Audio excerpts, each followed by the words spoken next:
Good afternoon students. देखिए, आज हम बात करेंगे सेक्सुअल रिप्रोडक्शन से रिलेटेड एक और डिज़ीज़ की हम बात करेंगे। और आज हम बात करते हैं, देखिए, एक डिज़ीज़ का नाम जिसका नाम है हीमोफीलिया। तो हम पढ़ते हैं हीमोफीलिया जो होती है वो एक ऐसी डिज़ीज़ है जिसके अंदर ब्लड की जो क्लॉटिंग है, खून का जो थक्का जमना होता है वो थोड़ी देर से होता है, ठीक है, या बहुत देर से होता है। ब्लड जो होता है वो लगातार बहता ही रहता है इसके अंदर। तो हीमोफीलिया एक ऐसी डिज़ीज़ है जिसके अंदर ब्लड की क्लॉटिंग जो होती है, खून का जो थक्का है वो बहुत देर से जमता है। इस चीज़ को हम ध्यान रखेंगे। तो इस डिज़ीज़ को हम ब्लीडर्स डिजीज़ भी कहते हैं। इसका रीज़न क्या है कि ब्लड की क्लॉटिंग के लिए जो हमारे ब्लड में फैक्टर्स प्रेजेंट होते हैं, हम पढ़ते हैं हमारी ब्लड की क्लॉटिंग के लिए 13 फैक्टर्स ब्लड में हमारे प्रेजेंट होते हैं।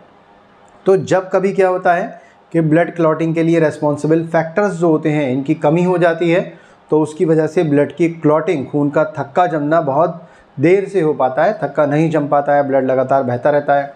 तो जब बॉडी से ब्लड लगातार बहता रहेगा तो उसकी वजह से क्या होगा, उसकी वजह से बॉडी के अंदर ब्लड का वॉल्यूम कम हो जाएगा। और जब ब्लड का वॉल्यूम कम हो जाता है तो उसकी वजह से क्या होता है, हमारा ब्लड का स्ट्रोक वॉल्यूम कम हो जाता है। और स्ट्रोक वॉल्यूम कम होने से क्या होता है, बीपी कम हो जाता है, तो उससे डेथ भी हो सकती है। तो देखते हैं, हीमोफीलिया एक ऐसी डिजीज़ है। देखिए, हम खास पॉइंट को यहाँ पर डिस्कस करेंगे। ये सारे पॉइंट्स जो होते हैं वो नीट के लिए बहुत इंपॉर्टेंट है, इसको हम ध्यान रखेंगे।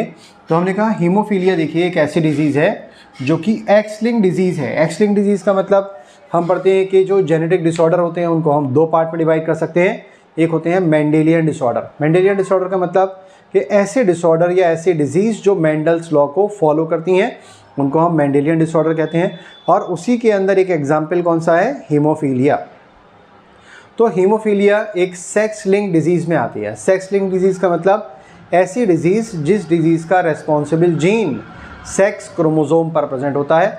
और हम पढ़ते हैं सेक्स क्रोमोसोम जो होते हैं हमारे अंदर कितने होते हैं, 2 सेक्स क्रोमोसोम प्रेजेंट होते हैं। मेल के अंदर होता है X और Y और फीमेल के अंदर होता है XX क्रोमोसोम, ठीक है। तो हम देखते हैं, देखिए, तो ये कैसी डिजीज़ है, ये एक सेक्स लिंक्ड डिजीज़ के अंदर एक्स लिंक्ड डिजीज़ का एग्जाम्पल है। और इस डिजीज़ में क्या होता है कि इसको हम ब्लीडर्स डिजीज़ के नाम से भी जानते हैं, क्योंकि इसके अंदर ब्लड की जो क्लॉटिंग होती है, खून का थक्का जमना बहुत देर से जम पाता है, और इसको हम रॉयल डिजीज़ भी कहते हैं। रीज़न क्या है कि इंग्लैंड की जो क्वीन विक्टोरिया थी वो इस डिज़ीज़ की कैरियर थी, है ना। उनको डिज़ीज़ नहीं थी, लेकिन उनकी वजह से ये डिज़ीज़ जो है वो उनकी कई सारी जनरेशन के अंदर पास हुई। और उनको कहाँ से मिली होगी, उनको मिली होगी अपने ये फादर से मिली होगी। तो ये ध्यान रखेंगे, ये डिज़ीज़ अगर किसी कैरियर के अंदर आती है, किसी फीमेल में आती है, तो उसके अंदर फादर से आती है। क्यों? क्योंकि ये डिज़ीज़ जो होती हैं इनमें होती है क्रिस क्रॉस इनहेरिटेंस, मतलब कि ये डिज़ीज़ फादर से डॉटर में पास होती हैं और मदर से सन के अंदर पास होती हैं।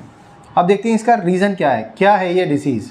तो हम कहते हैं इसमें ब्लड क्लॉटिंग जो होती है, यानी कि खून का थक्का जमना, ये डिलेड हो जाता है, बहुत देर से ब्लड जम पाता है। रीज़न क्या है कि हमारे ब्लड में जो क्लॉटिंग फैक्टर्स होते हैं उन क्लॉटिंग फैक्टर की डेफिशिएंसी हो जाती है।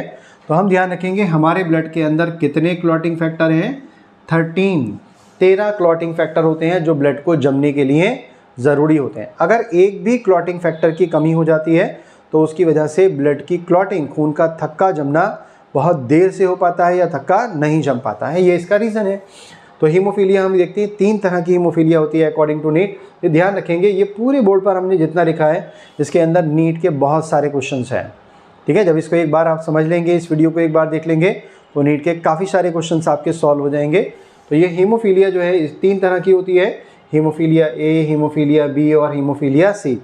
हीमोफीलिया ए का रीज़न क्या है कि हमारे ब्लड के अंदर जो क्लॉटिंग फैक्टर 8 होता है जिसका नाम है एंटी हीमोफिलिक फैक्टर, इस फैक्टर की डेफिशिएंसी हो जाती है। हीमोफीलिया बी के अंदर फैक्टर 9 की डेफिशिएंसी हो जाती है जिसको हम क्रिसमस फैक्टर कहते हैं। और फैक्टर हीमोफीलिया सी के अंदर फैक्टर 11 की डेफिशिएंसी हो जाती है। ये चीज़ हम ध्यान रखेंगे। तो इस डिजीज़ का रेस्पॉन्सिबल जीन जो होता है वो कहाँ पर होता है, एक्स क्रोमोसोम पर होता है। और इस जीन को हम स्मॉल h से रिप्रेजेंट करते हैं। देखिए किस तरह से ये डिजीज़ हो सकती है कि अगर मान लिया कोई फीमेल है ना, उसको डिजीज़ है, वैसे तो ये जो फीमेल होती हैं डिजीज़ फीमेल जिनको हीमोफीलिया है ये सर्वाइव नहीं करती हैं, तो इसको हम कैसे लिखेंगे, इसको हम लिखेंगे XHX, यानी कि 2 X क्रोमोसोम है और दोनों पर ही हीमोफीलिया के लिए रेस्पॉन्सिबल जीन आ गया। तो ये जो फीमेल है ये होमोजाइगस है, किस चीज़ के लिए, हीमोफीलिया के लिए। तो ये हीमोफिलिक फीमेल कहलाती है, लेकिन ये हीमोफिलिक फीमेल जो होती है वो सर्वाइव नहीं करती है, इसकी डेथ हो जाती है एम्ब्रियोनिक कंडीशन के अंदर ही। दूसरी बात हम देखें कि अगर यहीं पर हमें XHX कंडीशन दे रखी है, तो यहाँ पर एक फीमेल के अंदर 2 X क्रोमोसोम है और जिसमें से एक X क्रोमोसोम पर हीमोफीलिया का जीन प्रेजेंट है, तो ये फीमेल कहलाती है हेट्रोजाइगस और ये डिजीज़ की कैरियर होती है। मतलब ये डिजीज़ को दूसरी जनरेशन के अंदर ट्रांसमिट करने का काम करती है, लेकिन होती ये नॉर्मल है। मतलब इसके अंदर डिजीज़ नहीं होगी, लेकिन ये दूसरी जनरेशन में ट्रांसफ़र करेगी। और अगर हमें XX दे रखा है सिंपली, तो ये बिल्कुल नॉर्मल फीमेल होती है, इसके अंदर ना तो ये कैरियर है ना ही इसको डिजीज़ है। और अगर हमने XHY लिख रखा है, तो इसके अंदर क्या होता है कि ये एक मेल है और जिसके अंदर एक ही X क्रोमोसोम है और उसी पर हीमोफीलिया के लिए रेस्पॉन्सिबल जीन प्रेजेंट है। तो ऐसे मेल को हम कहेंगे हीमोफिलिक फीमेल, ये डिजीज़ होता है। और फिर हमने यहाँ पर एक नॉर्मल मेल को लिख लिया जिसको हम XY से रिप्रेजेंट करेंगे। तो हमने यहाँ पर बात करी एक डिजीज़ की जिसका नाम है हीमोफीलिया। तो ध्यान रखेंगे हीमोफीलिया क्या है, एक सेक्स लिंक डिजीज़ है और सेक्स लिंक डिजीज़ के अंदर भी इस डिजीज़ का रेस्पॉन्सिबल जीन X क्रोमोसोम पर होता है, इसलिए इसको हम X लिंक डिजीज़ भी कहते हैं। ठीक है। और हम ध्यान रखेंगे इसके अंदर कि ये एक ऐसी डिजीज़ है जिसके अंदर ब्लड की क्लॉटिंग के लिए रेस्पॉन्सिबल फैक्टर जो होते हैं उनकी कमी हो जाती है। तो देखिए हमने इस वीडियो में कितना समझा, हमने हीमोफीलिया के काफ़ी सारे क्वेश्चन जो हैं वो पढ़े हैं इस डिजीज़ में, इस बोर्ड पर, इस टॉपिक के अंदर। हम नेक्स्ट इसी टॉपिक को हम कंटिन्यू करेंगे और हम देखेंगे कि अगर हम क्रॉस कराते हैं, मतलब कि अगर मैं किसी कैरियर फीमेल का एक नॉर्मल मेल के साथ में क्रॉस कराऊं तो बच्चों में ये डिजीज़ आने की प्रोबेबिलिटी कितनी है। अगर मैं किसी कैरियर फीमेल का एक कैरियर फीमेल का एक हीमोफिलिक मेल के साथ में क्रॉस कराऊं तो क्या रिजल्ट आएगा। ठीक है। और अगर हम क्या करें कि किसी एक नॉर्मल फीमेल का किसी हीमोफिलिक मेल के साथ में क्रॉस कराएंगे तो क्या रिजल्ट आएंगे, इस चीज़ को हम देखेंगे। और इस पर बेस्ड बहुत सारे क्वेश्चन जो होते हैं वो नीट के अंदर पूछे जाते हैं। ठीक है।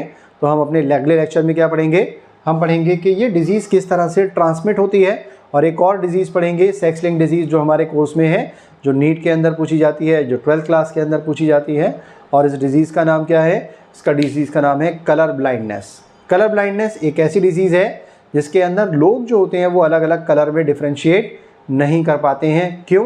क्योंकि उनकी जो आइज़ होती हैं, जो उनकी आँख है, उनके रेटिना के अंदर, ठीक है, जो कोन सेल्स होती हैं, तो वहाँ पर किसी कोन सेल की डेफिशिएंसी की वजह से वो अलग अलग तरह के कलर को डिफ्रेंशिएट नहीं कर पाते हैं। तो अगले वीडियो के अंदर भी हमारे साथ जुड़े रहिए, तो हम और इन्फॉर्मेशन वहाँ पर शेयर करेंगे और नीट के और कुछ पॉइंट्स को हम वहाँ पर शेयर करेंगे। ठीक है बच्चों।